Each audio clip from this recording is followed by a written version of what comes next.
സാംസങ്ങിൻ്റെ A12 എന്ന പുതിയൊരു സ്മാർട്ട് ഫോൺ ഇപ്പോൾ ഇന്ത്യയിൽ ലോഞ്ച് ചെയ്യാൻ പോകുന്നുണ്ട്. ഈ ഒരു ഫോണിൻ്റെ ലോഞ്ച് ഡേറ്റിനെ പറ്റിയിട്ടുള്ള ന്യൂസുകളൊക്കെ ഇപ്പം പുറത്തു വന്നിട്ടുണ്ട്. അതൊക്കെയാണ് ഈ ഒരു വീഡിയോയിൽ നമ്മൾ നോക്കാൻ പോകുന്നത്. പിന്നെ ഈ ഒരു ഫോൺ മുമ്പ് പല രാജ്യങ്ങളിലും ലോഞ്ച് ചെയ്തിട്ടുണ്ട്. അതുകൊണ്ട് തന്നെ സ്പെസിഫിക്കേഷനും കാര്യങ്ങളൊക്കെ ഏകദേശം കൺഫേംഡ് ആണ്.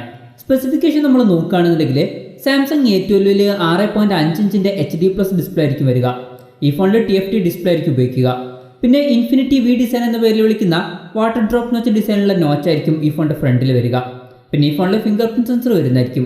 ഫിംഗർ പ്രിൻറ്റ് സെൻസർ വരിക ഫോണിൻ്റെ സൈഡിൽ പവർ ബട്ടണിൽ ഇൻറ്റഗ്രേറ്റ് ചെയ്തിട്ടായിരിക്കും. പിന്നെ ഫോണിൻ്റെ ബാക്കിൽ പ്ലാസ്റ്റിക് ബാക്ക് ബോഡി വരുന്നതായിരിക്കും. ഫോണിൻ്റെ ബാക്കിൽ സ്ക്വയർ ഷേപ്പിലുള്ള ക്യാമറ മോഡ്യൂളായിരിക്കും വരിക. പിന്നെ ഈ ഫോണിൻ്റെ വെയിറ്റ് വരിക ഏകദേശം 205 ഗ്രാം ആയിരിക്കും. ഫോണിൻ്റെ തിക്നെസ് വരിക ഏകദേശം 8.9 mm ആയിരിക്കും.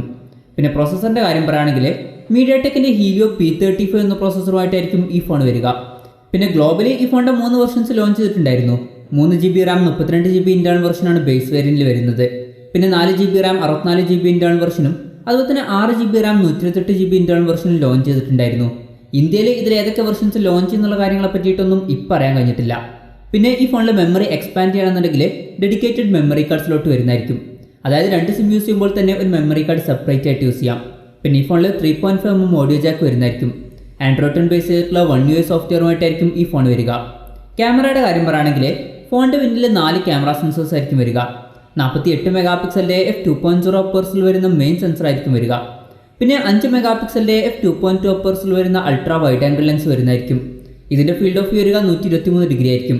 പിന്നെ 2 മെഗാപിക്സലിൻ്റെ f2.4 അപ്പേഴ്സിൽ വരുന്ന മാക്രോ ലെൻസും അതുപോലെ 2 മെഗാപിക്സലിൻ്റെ f2.4 അപ്പേഴ്സിൽ വരുന്ന ഡെപ്ത് സെൻസറും വരും. സെൽഫി ക്യാമറയുടെ കാര്യം പറയുകയാണെങ്കിൽ ഫ്രണ്ടിൽ 8 മെഗാപിക്സലിൻ്റെ f2.2 അപ്പേഴ്സിൽ വരുന്ന സെൽഫി ക്യാമറ ആയിരിക്കും ഈ ഫോണിൽ വരിക.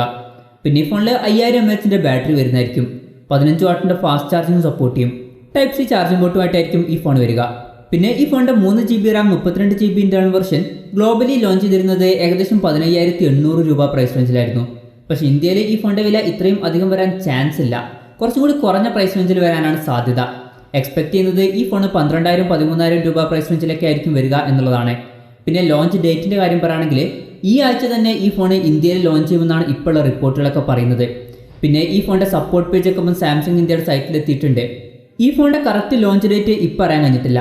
എന്തായാലും ഈ ഫോൺ ഈ ആഴ്ച ലോഞ്ച് ചെയ്യുന്നതായിരിക്കും. അപ്പോൾ ഈ ഫോണിൻ്റെ ലോഞ്ചിന് വേണ്ടിയിട്ട് നമുക്ക് വെയിറ്റ് ചെയ്യാം.